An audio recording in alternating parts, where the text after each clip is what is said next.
सत श्री अकाल प्यारे विद्यार्थियों, मैं अमनपाल सिंह साइंस मास्टर सरकारी सीनियर सैकेंडरी स्कूल अठवाल अज तुहाडे नाल 9वीं जमात का साइंस विषय का एक होर महत्वपूर्ण टॉपिक डिस्कस करन जा रहे हैं। प्यारे विद्यार्थियों, अज असीं तीसरा अध्याय एटम्स एंड मॉलिक्यूल्स इहदा एक बहुत ही इंपॉर्टेंट टॉपिक डिस्कस करांगे। लॉ ऑफ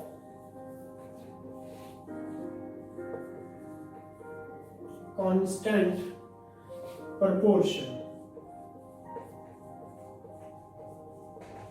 इस नूं पंजाबी विच असीं कहते हैं स्थिर अनुपात दा नियम। स्थिर अनुपात दा नियम। प्यारे विद्यार्थियों, टॉपिक नूं शुरू करने तो पहला मैं थोड़ा जा इस तो पहला जो पढ़ चुका टॉपिक है उसके बारे गल करनी चाहांगा। असीं विद्यार्थियों इस तीसरे लैसन दे विच एटम की हुंदा है, परमाणु जिसनूं असीं पंजाबी च कहने आ, उसके बारे पढ़िया, उसकी की परिभाषा है, उसकी की बनतर है। उस तो बाद असीं इस विच गल कीती कि किस तरह वख-वख एटम आपस दे विच जुड़दे ने, कंबाइन करते हैं, वख-वख तरह के बॉन्ड बना के ये एटम आपस में जुड़ते हैं तो सानू वख-वख तरह के कंपाउंड वेखण नूं मिलते हैं। तो प्यारे विद्यार्थियों, उस तो बाद असीं लॉ ऑफ कैमिकल कंबीनेशन दे आए कि जिहड़े वख-वख नियम ने जिहड़े कि निर्धारित करते हैं कि जो दो एटम आपस जुड़ते हैं तो सानू कंपाउंड बना के दिंदे हैं, तो उस दे विच किहड़ियां चीज़ां ने जो सानू हर बार वेखण नूं मिलदियां ने, किहड़े-किहड़े नियम ने जिहड़े उन्हां दे इस तरह के कंबीनेशन नूं गवर्न करते हैं, और जिन्हां दे मुताबिक ये वख-वख तरह के कैमिकल रिएक्शन हुंदे हैं। सो प्यारे विद्यार्थियों, इस तो पहलों असीं लॉ ऑफ कंजर्वेशन ऑफ मास, पुंज का सुरक्षा नियम जिहड़ा है वो पढ़ चुके हैं। उस तो अगे असीं दूसरा बहुत ही important law of constant proportion अज करन जा रहे हैं, जिसको पंजाबी च कहते हैं स्थिर अनुपात का नियम। सो प्यारे विद्यार्थियों, आपां जदों भी कोई रिएक्शन पढ़ते हैं, कैमिकल रिएक्शन देखते हैं, तो उसके विच सानू सब तो पहलों ये पता लग गया कि पुंज का सुरक्षण एक इहो जिहा नियम है जो कि हर एक कैमिकल रिएक्शन ओबे करता है, उसके मुताबिक ही कोई रिएक्शन होता है। उस तो बाद जिहड़ी विग्यानिकां ने गल नोट की वो ये सी कि जदों भी दो एटम्स आपस दे विच कंबाइन करके कंपाउंड बनाउंदे ने तो हमेशा एक कांस्टेंट प्रपोर्शन दे विच ही जुड़दे ने। जेकर असीं उन्हां दे मास दा रेशो कढीए तो हमेशा एक खास रेशो आएगी। असीं उदाहरण दे नाल इस लॉ नूं डिफाइन करते हैं। फॉर एग्जाम्पल, जे असीं हाइड्रोजन ते ऑक्सीजन नूं मिला के वाटर पानी बनाउने हैं, ये साडे कोल एक कंपाउंड बन गया वाटर। इस दे विच जे असीं ये दो जिहड़ा हाइड्रोजन ते ऑक्सीजन है, इन्हां दा पुंज दा अनुपात जे असीं देखते हैं तां असीं की वेखिया, दो हाइड्रोजन एक ऑक्सीजन, 2:16। सौखे शब्दों में 1:8। ठीक है जी। असीं तुहाडे नाल डिस्कस कर रहे हैं लॉ ऑफ कांस्टेंट प्रपोर्शन। ठीक है जी। ये की कहता है, जदों भी दो एटम्स आपस दे विच कंबाइन करते हैं तो उन्हां दा आपस दे विच हमेशा एक कांस्टेंट प्रपोर्शन बाय मास हुंदा है। इसे उदाहरण लईए असीं पानी जो है, वाटर जो है हाइड्रोजन और ऑक्सीजन तो मिलकर बनता है। इस दे विच जेकर असीं हाइड्रोजन और ऑक्सीजन के पुंज का अनुपात करते हैं तो हमेशा 1:8 ही आएगा। चाहे असीं पानी किसी भी स्रोत तो लिया होवे, चाहे वो मींह का पानी होवे, चाहे वो जमीन दे विच दा पानी होवे, चाहे समुद्रां दा पानी होवे, चाहे नदियां दा पानी होवे। तो ये जो लॉ ऑफ कांस्टेंट प्रपोर्शन है ये दसता है कि whenever atoms combine to form compounds, they always show constant proportion. ਉਹਨਾਂ ਦੇ ਵਿੱਚ ਇੱਕ constant proportion ਹੀ ਹੁੰਦਾ ਹੈ। ਸੋ ਪਿਆਰੇ ਵਿਦਿਆਰਥੀਓ, ਇਸ ਤੋਂ ਤੁਸੀਂ ਇਸ ਦੀ ਡੈਫੀਨੇਸ਼ਨ ਜਿਹੜੀ ਹੈ ਉਹ ਨੋਟ ਕਰ ਸਕਦੇ ਜੋ। ਲਾ ਆਫ constant proportion ਕੀ ਕਹਿੰਦਾ ਹੈ?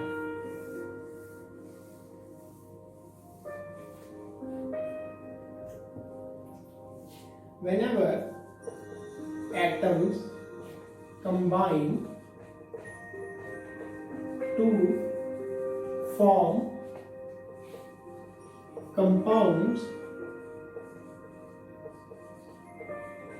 these always show constant proportion। ਇਸ ਦਾ ਮਤਲਬ ਹੈ ਕਿ ਪਾਣੀ ਚਾਹੇ ਕਿਸੇ ਵੀ ਸਰੋਤ ਤੋਂ ਲਿਆ ਜਾਵੇ, ਪਾਣੀ ਦੇ ਵਿੱਚ ਹਮੇਸ਼ਾ ਹੀ ਜੋ ਹਾਈਡਰੋਜਨ ਅਤੇ ਆਕਸੀਜਨ ਦਾ ਅਨੁਪਾਤ ਹੈ ਉਹ 1:8 ਹੀ ਹੋਵੇਗਾ। ਇਸੇ ਤਰ੍ਹਾਂ ਜੇ ਅਸੀਂ ਅਮੋਨੀਆ ਦੀ ਉਦਾਹਰਨ ਲਈਏ ਤਾਂ ਇਸ ਦੇ ਵਿੱਚ ਜੋ ਨਾਈਟ੍ਰੋਜਨ ਅਤੇ ਹਾਈਡਰੋਜਨ ਦਾ ਅਨੁਪਾਤ ਹੈ ਉਹ ਹਮੇਸ਼ਾ 14:3 ਹੀ ਹੋਵੇਗਾ। ਇਹ ਹੈ ਸਾਡਾ ਲਾ ਆਫ ਕਨਸਟੈਂਟ ਪ੍ਰਪੋਰਸ਼ਨ। ਸੋ ਪਿਆਰੇ ਵਿਦਿਆਰਥੀਓ, ਇਸ ਤੋਂ ਸਾਨੂੰ ਇਹ ਪਤਾ ਚੱਲ ਜਾਂਦਾ ਹੈ ਕਿ ਜਦੋਂ ਐਟਮਸ ਆਪਸ ਵਿੱਚ ਕੰਬਾਈਨ ਕਰਦੇ ਨੇ, ਆਪਸ ਦੇ ਵਿੱਚ ਜੁੜਦੇ ਨੇ, ਤਾਂ ਹਮੇਸ਼ਾ ਉਹ ਇੱਕ ਕਨਸਟੈਂਟ ਪ੍ਰਪੋਰਸ਼ਨ 'ਚ ਜੁੜਨਗੇ। ਜੇਕਰ ਪਾਣੀ ਹੈ ਤਾਂ ਪਾਣੀ ਦੇ ਵਿੱਚ ਹਰ ਵਾਰ ਹਾਈਡਰੋਜਨ ਅਤੇ ਆਕਸੀਜਨ ਦਾ ਜੋ ਪ੍ਰਪੋਰਸ਼ਨ ਹੈ ਉਹ 1:8 ਹੀ ਹੋਏਗਾ। ਜੇਕਰ ਅਮੋਨੀਆ ਹੈ ਤਾਂ ਉਸ ਦੇ ਵਿੱਚ ਨਾਈਟ੍ਰੋਜਨ ਅਤੇ ਹਾਈਡਰੋਜਨ ਦਾ ਜੋ ਰੇਸ਼ੋ ਹੈ ਉਹ 14:3 ਹੀ ਹੋਵੇਗਾ, 14:3 ਹੀ ਹੋਵੇਗਾ।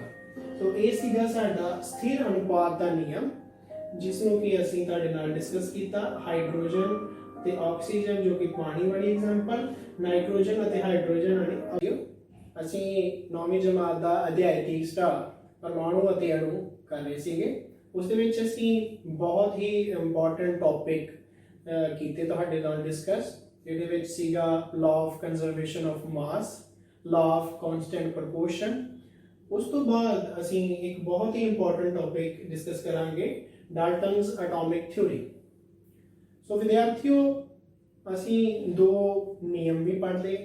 ਸੋ ਅਸੀਂ ਜੇ ਇਹ ਗੱਲ ਕਰੀਏ ਕਿ ਮੈਟਰ ਜੋ ਹੈ, ਮਾਦਾ ਜੋ ਹੈ, ਉਹ ਉਸ ਤੋਂ ਗੱਲ ਸ਼ੁਰੂ ਕਰਕੇ ਕਿੱਦਾਂ ਐਟਮ ਆਪਸ ਦੇ ਵਿੱਚ ਕੰਬਾਈਨ ਕਰਦੇ ਨੇ ਤੇ ਕਿੱਦਾਂ ਵੱਖ-ਵੱਖ ਕੰਪਾਊਂਡ ਬਣਾਉਂਦੇ ਨੇ, ਇਹ ਸਾਰੀ ਚੀਜ਼ ਨੂੰ ਵਿਸਥਾਰ ਵਿੱਚ ਜਿਸ ਵਿਗਿਆਨਿਕ ਨੇ ਦੱਸਿਆ ਉਸ ਦਾ ਨਾਮ ਸੀਗਾ ਡੈਲਟਨ। ਡੈਲਟਨ ਨੇ ਸਾਨੂੰ ਇੱਕ ਥਿਊਰੀ ਦਿੱਤੀ ਜਿਸ ਦਾ ਨਾਮ ਹੈ ਡੈਲਟਨਸ ਐਟੋਮਿਕ ਥਿਊਰੀ। ਜਿਵੇਂ ਕਿ ਨਾਮ ਤੋਂ ਹੀ ਸਪਸ਼ਟ ਹੈ, ਇਸ ਦੇ ਵਿੱਚ ਸਾਨੂੰ ਇਹ ਦੱਸਿਆ ਗਿਆ ਹੈ ਕਿ ਅਸਲ ਦੇ ਵਿੱਚ ਜੋ ਮੈਟਰ ਹੈ ਉਸ ਦਾ ਸੁਭਾਅ ਕੀ ਹੈ। ਸੋ ਇੱਕ ਇੱਕ ਕਰਕੇ ਇਸ ਦੇ 6 ਪੁਆਇੰਟ ਨੇ, ਉਹ ਅਸੀਂ ਡਿਸਕਸ ਕਰਾਂਗੇ। ਤੁਸੀਂ ਹਰੇਕ ਪੁਆਇੰਟ ਨੂੰ ਬਹੁਤ ਧਿਆਨ ਦੇ ਨਾਲ ਸੁਣਨਾ ਤੇ ਸਮਝਣਾ ਹੈ, ਕਿਉਂਕਿ ਇਹੀ ਤੁਹਾਡੀ ਨੀਂਹ ਦਾ ਕੰਮ ਕਰੇਗਾ। ਇਸ ਤੋਂ ਬਾਅਦ ਕੈਮਿਸਟਰੀ ਦੇ ਜਿੰਨੇ ਵੀ ਟੌਪਿਕ ਨੇ ਜਿਹੜੇ ਕਿ ਕੈਮੀਕਲ ਰਿਐਕਸ਼ਨਸ ਦੇ ਨਾਲ ਡੀਲ ਕਰਦੇ ਨੇ, ਉਹਨਾਂ ਦੀ ਸਮਝ ਤੁਹਾਨੂੰ ਇਸ ਡੈਲਟਨ ਦੀ ਐਟੋਮਿਕ ਥਿਊਰੀ ਤੋਂ ਹੀ ਲੱਗੇਗੀ। ਸੋ ਸ਼ੁਰੂ ਕਰਦੇ ਹਾਂ। ਸਾਡਾ ਇਹ ਐਗਜ਼ਾਮੀਨੇਸ਼ਨ ਪੁਆਇੰਟ ਆਫ ਵਿਊ ਤੋਂ ਵੀ ਬਹੁਤ ਇੰਪੋਰਟੈਂਟ ਟੌਪਿਕ ਹੈ। ਪ੍ਰੀਖਿਆ ਦੇ ਵਿੱਚ ਤੁਹਾਨੂੰ 5 ਅੰਕਾਂ ਦਾ ਪ੍ਰਸ਼ਨ ਪੁੱਛਿਆ ਜਾ ਸਕਦਾ ਹੈ ਡੈਲਟਨ ਦੀ ਪਰਮਾਣਵੀ ਥਿਊਰੀ ਦੇ ਉੱਤੇ। ਸੋ ਪਿਆਰੇ ਵਿਦਿਆਰਥੀਓ, ਅਸੀਂ ਡਿਸਕਸ ਕਰਦੇ ਹਾਂ ਇਸ ਦਾ ਪਹਿਲਾ ਪੁਆਇੰਟ। ਡੈਲਟਨ ਮੈਟਰ ਦੀ ਗੱਲ ਕਰਦਾ ਹੈ, ਮੈਟਰ ਤੋਂ ਗੱਲ ਸ਼ੁਰੂ ਕਰਦਾ ਹੈ ਔਰ ਕਹਿੰਦਾ ਹੈ ਕਿ ਜੋ ਮੈਟਰ ਹੈ, ਮਾਦਾ ਹੈ, ਜੋ ਸਾਡੇ ਆਲੇ ਦੁਆਲੇ ਜੋ ਵੀ ਚੀਜ਼ਾਂ ਨੇ ਉਹ ਸਾਰਾ ਐਟਮਾਂ ਦਾ ਬਣਿਆ ਹੈ। So matter is made up of atoms. ਪਹਿਲਾ point, matter is made up of atoms। So ਪਹਿਲੇ ਪੋਸਟੂਲੇਟ ਦੇ ਵਿੱਚ, ਪਹਿਲੀ ਪੁਆਇੰਟ ਦੇ ਵਿੱਚ ਡੈਲਟਨ ਸਾਨੂੰ ਦੱਸਦਾ ਹੈ ਕਿ ਸਾਡੇ ਆਲੇ ਦੁਆਲੇ ਜੋ ਵੀ ਮੈਟਰ ਹੈ ਉਹ ਕਦ ਤੋਂ ਬਣਿਆ ਹੈ? ਐਟਮਸ ਤੋਂ ਬਣਿਆ ਹੈ। ਇਸ ਤੋਂ ਪਹਿਲਾਂ ਵੀ ਜਦੋਂ ਅਸੀਂ ਗੱਲ ਕੀਤੀ ਸੀ, ਇਹ ਚੈਪਟਰ ਸ਼ੁਰੂ ਕੀਤਾ ਸੀ, ਤਾਂ ਉਸ ਦੇ ਵਿੱਚ ਤੁਹਾਨੂੰ ਪਹਿਲਾ ਹੀ ਟੌਪਿਕ ਇਹ ਕਰਾਇਆ ਸੀਗਾ ਕਿ ਜਿਵੇਂ ਇੱਕ ਘਰ ਇੱਟਾਂ ਤੋਂ ਮਿਲ ਕੇ ਬਣਿਆ ਹੈ, ਉਸੇ ਤਰ੍ਹਾਂ ਪਦਾਰਥ ਜੋ ਹੈ, ਮੈਟਰ ਜੋ ਹੈ, ਉਹ ਕਾਹਦਾ ਬਣਿਆ ਹੈ? ਐਟਮਸ ਤੋਂ ਬਣਿਆ ਹੈ। ਇਹ ਐਟਮ ਹੀ ਨੇ ਜਿਹੜੇ ਬਾਰ-ਬਾਰ ਇੱਕ ਦੂਜੇ ਨਾਲ ਜੁੜ ਕੇ ਸਾਨੂੰ ਵੱਖ-ਵੱਖ ਤਰ੍ਹਾਂ ਦਾ ਜੋ ਮੈਟਰ ਹੈ ਸਾਡੇ ਸਾਹਮਣੇ ਨਜ਼ਰ ਆਉਂਦਾ ਹੈ ਉਹ ਦਿਖਾਉਂਦੇ ਨੇ। ਮੈਟਰ ਦੀ ਉਦਾਹਰਨ ਸਾਡੇ ਆਲੇ ਦੁਆਲੇ ਜੋ ਵੀ ਚੀਜ਼ਾਂ ਅਸੀਂ ਵੇਖ ਸਕਦੇ ਹਾਂ, ਜਿਨ੍ਹਾਂ ਨੂੰ ਛੂ ਸਕਦੇ ਹਾਂ, ਸੋ ਸਾਡੇ ਸਾਹਮਣੇ ਕੁਰਸੀ, ਮੇਜ਼, ਪੱਖਾ, ਕੁਰਸੀਆਂ ਦੇ ਨਾਲ ਜੋ ਵੀ ਹੋਰ ਚੀਜ਼ਾਂ ਪਈਆਂ ਹੁੰਦੀਆਂ ਨੇ, ਉਹ ਟੇਬਲ ਦੇ ਉੱਪਰ ਜੋ ਚੀਜ਼ਾਂ ਪਈਆਂ ਹੁੰਦੀਆਂ ਨੇ, ਉਹ ਸਭ ਚੀਜ਼ਾਂ ਜਿਨ੍ਹਾਂ ਨੂੰ ਅਸੀਂ ਵੇਖ ਸਕਦੇ ਹਾਂ, ਜਿਨ੍ਹਾਂ ਨੂੰ ਅਸੀਂ ਮਹਿਸੂਸ ਕਰ ਸਕਦੇ ਹਾਂ, ਉਹ ਸਾਰਾ ਮੈਟਰ ਹੈ ਔਰ ਉਹ ਹਰ ਇੱਕ ਚੀਜ਼ ਜਿਹੜੀ ਹੈ ਉਹ ਐਟਮ ਤੋਂ ਮਿਲ ਕੇ ਬਣੀ ਹੈ। ਸੋ ਜਿਹੜਾ ਪਦਾਰਥ ਹੈ ਉਹ ਪਰਮਾਣੂਆਂ ਦਾ ਬਣਿਆ ਹੈ। ਸੋ ਪਹਿਲਾ ਜਿਹੜਾ ਪੁਆਇੰਟ ਹੈ ਉਹ ਇਹ ਹੈ। ਦੂਸਰੇ ਪੁਆਇੰਟ ਦੇ ਵਿੱਚ ਡਾਲਟਨ ਜੋ ਹੈ ਐਟਮ ਨੂੰ ਪਰਿਭਾਸ਼ਿਤ ਕਰਨ ਦੀ ਕੋਸ਼ਿਸ਼ ਕਰਦਾ ਹੈ ਔਰ ਬਹੁਤ ਹੀ ਇੱਕ ਸਟੀਕ ਸਾਡੇ ਕੋਲ ਡੈਫੀਨੇਸ਼ਨ ਐਟਮ ਦੀ ਆਉਂਦੀ ਹੈ। ਡਾਲਟਨ ਕਹਿੰਦਾ ਹੈ ਐਟਮ ਹੈ ਕੀ? Atom is the smallest particle। Dalton ਦੇ ਮੁਤਾਬਿਕ ਐਟਮ ਉਹ smallest particle ਹੈ। ਇਹਦਾ atom is the smallest particle of matter। Matter का सब तो छोटा हिस्सा है that can neither be destroyed nor be created। पूरा लिख लेने हैं, that can neither be destroyed nor be created। सो ये वाली जो डेफिनेशन है, atom is the smallest particle of matter that can neither be created nor be destroyed. So तुसी इस तो एटम की डेफिनेशन जो प्रॉपर है वो समझ सकते हो। ये एटम जो है, परमाणु जो है, वो पदार्थ का सब तो छोटा कण है जिसनों कि ना तो असीं बना सकते हैं ना ही उसनों असीं खत्म कर सकते हैं। तो ये वाली जो चीज़ है, ये वाला जो दूसरा पॉइंट है, ये बहुत इंपॉर्टेंट है। क्यों? क्योंकि इस तो पहला तुसी जो एक नियम पढ़िया सीगा, लॉ ऑफ कंजर्वेशन ऑफ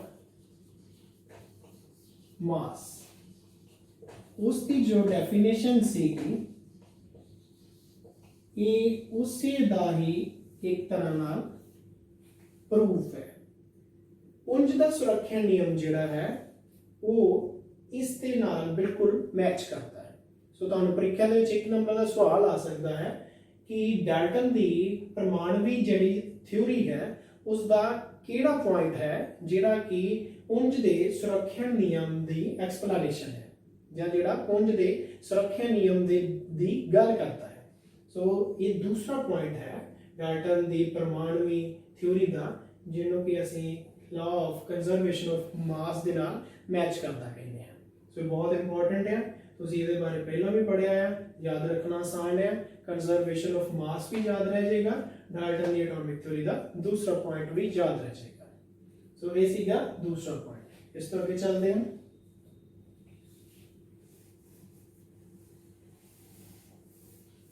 प्यारे विद्यार्थियों, असीं कर रहे हैं डाल्टन दी परमाणु सिद्धांत, डाल्टन दा परमाणु सिद्धांत, इहदे वक्-वक् पॉइंट। तीसरा पॉइंट ये कहता है कि atoms of similar elements are similar in mass and properties।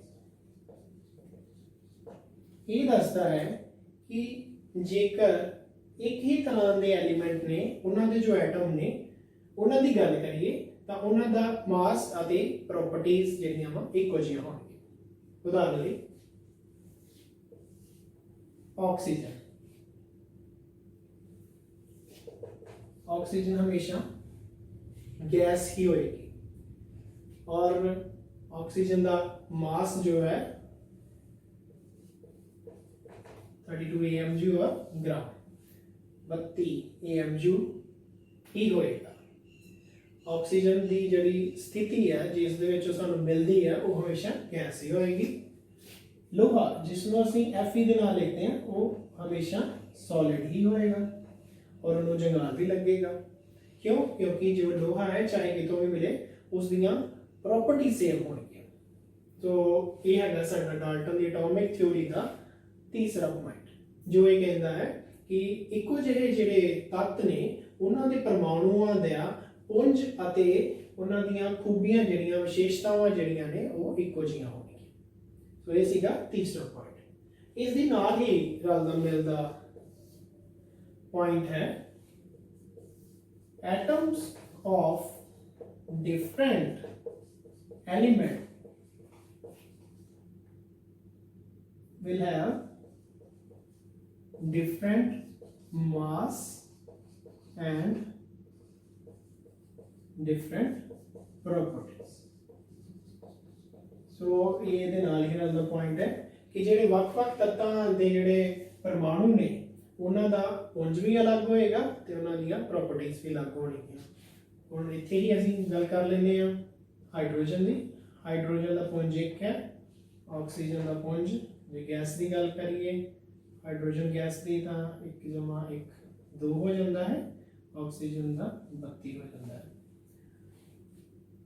Different element ने हाइड्रोजन एक वखरा तत्व है, ऑक्सीजन एक वखरा तत्व है, इसका मास अलग है, इसका मास अलग है। हाइड्रोजन दी प्रॉपर्टीज अलग ने, ऑक्सीजन दी प्रॉपर्टीज अलग ने। सो ये सीगा साडा चौथा पॉइंट डाल्टन दी एटॉमिक थ्योरी का, जिहड़ा ये दसदा है कि ਵੱਖ-ਵੱਖ तत्तां दे जिहड़े परमाणु है उन्हां दा पुंज भी अलग हुंदा है ते उन्हां दी खूबियां भी अलग हुंदियां। तो ये दो पॉइंट ने, कोई ज़्यादा मुश्किल नहीं है, ਤੁਸੀਂ ਇਹਨਾਂ ਨੂੰ ਆਸਾਨੀ ਨਾਲ ਯਾਦ ਰੱਖ ਸਕਦੇ ਹੋ। ਇਸ ਤੋਂ ਅੱਗੇ ਚੱਲਦੇ ਹਾਂ Dalton the atomic theory.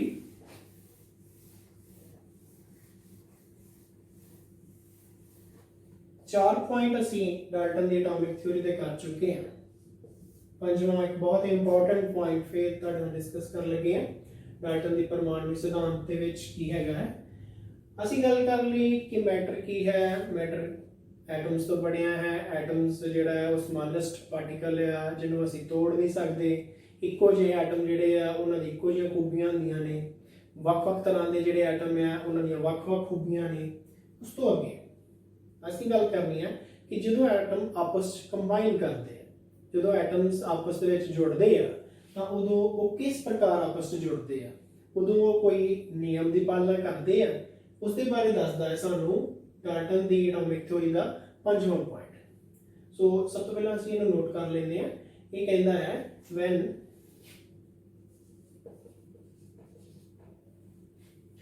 atoms combine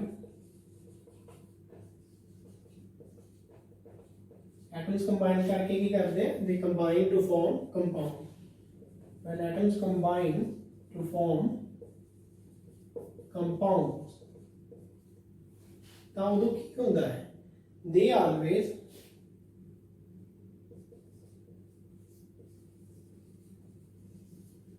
show a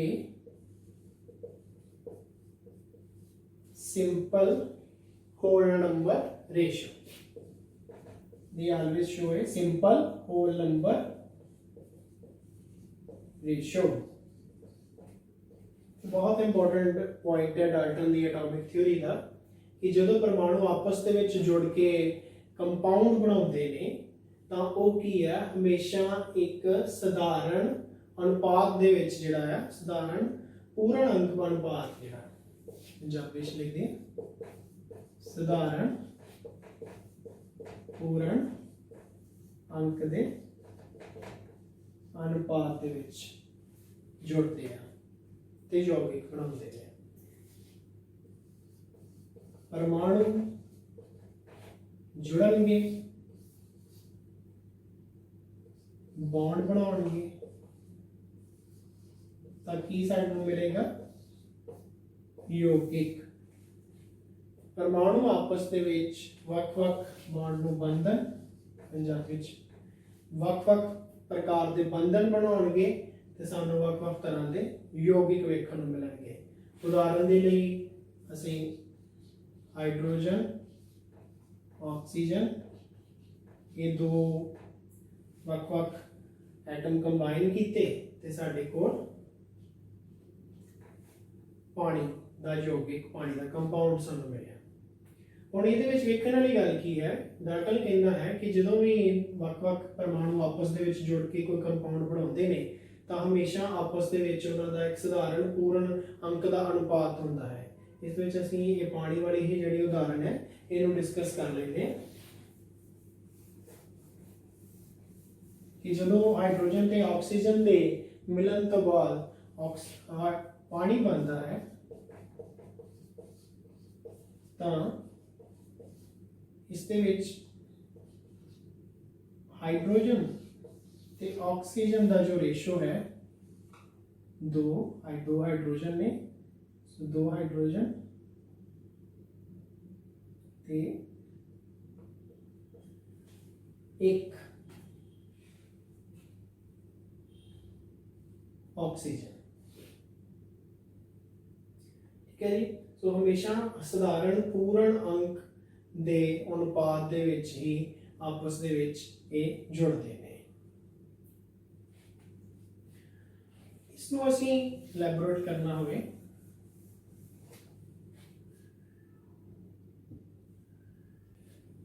ਪਿਆਰੇ ਵਿਦਿਆਰਥੀਓ, ਅਸੀਂ ਕਰ ਰਹੇ ਸੀ ਕਿ ਡਾਲਟਨ ਦੀ ਐਟੋਮਿਕ ਥਿਊਰੀ ਦਾ ਪੰਜਵਾਂ ਪੁਆਇੰਟ ਜਿਹੜਾ ਕਿ ਕਹਿੰਦਾ ਹੈ ਕਿ ਜਦੋਂ ਹਮੇਸ਼ਾ ਐਟਮਸ ਆਪਸ ਵਿੱਚ ਜੁੜਦੇ ਨੇ ਤਾਂ ਕੰਪਾਊਂਡ ਬਣਾਉਂਦੇ ਨੇ ਤਾਂ ਉਹ ਆਪਸ ਦੇ ਵਿੱਚ ਇੱਕ ਸਿੰਪਲ ਹੋਲ ਨੰਬਰ ਰੇਸ਼ੋ ਦੇ ਵਿੱਚ ਹੀ ਉਹ ਜੁੜਦੇ ਨੇ। ठीक है जी। सो ये जो रेशो है, जो ਅਸੀਂ ਹਾਈਡਰੋਜਨ ਤੇ ਆਕਸੀਜਨ ਦੀ ਰੇਸ਼ੋ ਕੱਢਦੇ ਹਾਂ ਮਾਸ ਦੀ ਤਾਂ 2:16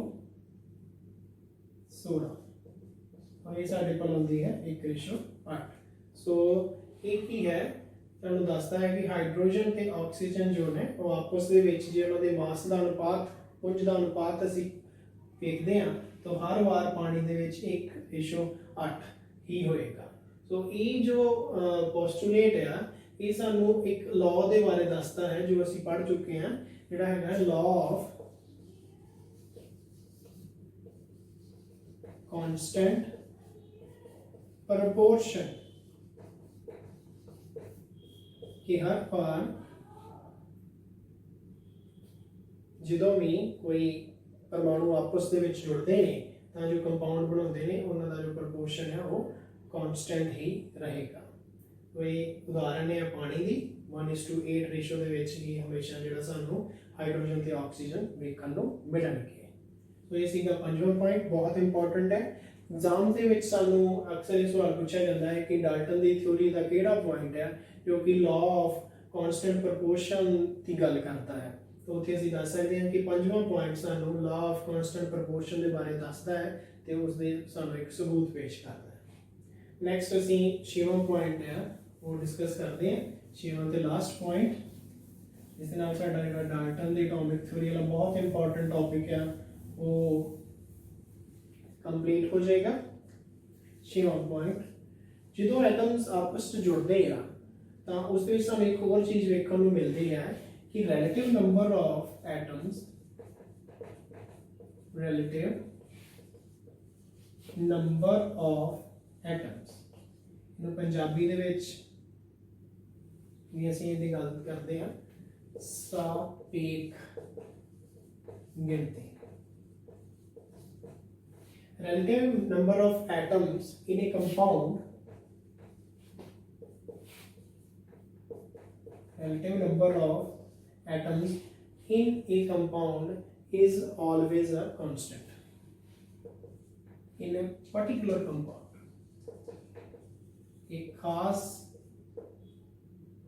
कंपाउंड ਦੇ ਵਿੱਚ relative number of atoms है वो हमेशा constant ਹੁੰਦਾ है। यानी कि किसी भी यौगिक ਦੇ ਵਿੱਚ ਪਰਮਾਣੂਆਂ ਦੀ ਸਾਪੇਖ ਗਿਣਤੀ ਹਮੇਸ਼ਾ ਕੀ ਰਹਿੰਦੀ ਹੈ, ਸਥਿਰ। ਕਿਸੇ ਵੀ ਯੌਗਿਕ ਦੇ ਵਿੱਚ ਪਰਮਾਣੂਆਂ ਦੀ ਸਾਪੇਖ ਗਿਣਤੀ ਸਥਿਰ ਰਹਿੰਦੀ ਹੈ। ਇਸ ਨੂੰ ਅਸੀਂ ਕਿੱਦਾਂ ਸਮਝਾਂਗੇ, ਉਦਾਹਰਨ ਲਈਏ ਫਿਰ ਇੱਕ ਸੌਖੀ ਦੀ ਪਾਣੀ ਦੀ। ਪਾਣੀ ਦੇ ਵਿੱਚ ਹਾਈਡਰੋਜਨ ਦੇ ਕਿੰਨੇ ਐਟਮ ਨੇ, 2। ਆਕਸੀਜਨ ਦੇ ਕਿੰਨੇ ਐਟਮ ਨੇ, 1। ਪਾਣੀ ਅਸੀਂ ਦੁਨੀਆ ਦੇ ਕਿਸੇ ਵੀ ਕੋਨੇ ਤੋਂ ਲਈਏ ਪਾਣੀ ਅਸੀਂ ਉਸ ਯੋਗਿਕ ਨੂੰ ਹੀ ਕਹਾਂਗੇ ਜਿਸ ਦੇ ਵਿੱਚ ਹਾਈਡਰੋਜਨ ਦੇ 2 ਪਰਮਾਣੂ ਨੇ, ਆਕਸੀਜਨ ਦਾ 1 ਪਰਮਾਣੂ ਹੈ। ਯਾਨੀ ਕਿ ਇਹਨਾਂ ਦੇ ਵਿੱਚ ਪਰਮਾਣੂਆਂ ਦਾ ਜਿਹੜਾ ਸਾਪੇਖ ਗਿਣਤੀ ਹੈ ਉਹ 2:1 ਹੀ ਰਹੇਗੀ। ਹੁਣ ਜੇ ਅਸੀਂ ਇਸ ਦੇ ਵਿੱਚ ਇੱਕ ਆਕਸੀਜਨ ਹੋਰ ਜੋੜ ਦਾਂਗੇ ਤਾਂ ਉਸ ਦੇ ਵਿੱਚ ਹਾਈਡਰੋਜਨ ਤੇ ਆਕਸੀਜਨ ਦੀ ਆਪਸ ਦੇ ਵਿੱਚ ਸਾਪੇਖ ਗਿਣਤੀ ਜਿਹੜੀ ਹੈ ਉਹ ਕਿੰਨੀ 2:2 ਜਾਂ ਹੋਰ ਸਿੰਪਲੀ ਇਹਨੂੰ 1:1। ਸੋ ਇੱਥੇ 2:2 ਜਦੋਂ ਹੋ ਜਾਂਦੀ ਹੈ ਤਾਂ ਇਸ ਨੂੰ ਅਸੀਂ ਪਾਣੀ ਨਹੀਂ ਕਹਿ ਸਕਦੇ। ਇਹ ਪਾਣੀ ਹੈ, ਇਹ ਹਾਈਡਰੋਜਨ ਪਰਆਕਸਾਈਡ ਹੈ, ਹਾਈਡਰੋਜਨ ਪਰਆਕਸਾਈਡ। ਸੋ ਪਿਆਰੇ ਵਿਦਿਆਰਥੀਓ, ਇਹ ਇੱਕ ਬਹੁਤ ਇੰਪੋਰਟੈਂਟ ਚੀਜ਼ ਸੀਗੀ ਜਿਹੜੀ ਕਿ ਸਾਨੂੰ ਵੱਖ-ਵੱਖ ਕੰਪਾਊਂਡਸ ਦੇ ਬਾਰੇ ਦੱਸਦੀ ਹੈ ਕਿ ਜਦੋਂ ਕੋਈ ਕੰਪਾਊਂਡ ਬਣਦਾ ਹੈ ਉਸ ਦੇ ਵਿੱਚ ਖਾਸ ਐਟਮਸ ਹੀ ਜੁੜੇ ਹੁੰਦੇ ਆ ਤੇ ਉਹਨਾਂ ਦਾ ਜਿਹੜਾ ਆਪਸ ਦੇ ਵਿੱਚ ਰਿਲੇਟਿਵ ਨੰਬਰ ਹੈ, ਉਹਨਾਂ ਦੀ ਜਿਹੜੀ ਸਾਪੇਖ ਗਿਣਤੀ ਹੈ ਉਹ ਵੀ ਸਥਿਰ ਰਹਿੰਦੀ ਹੈ।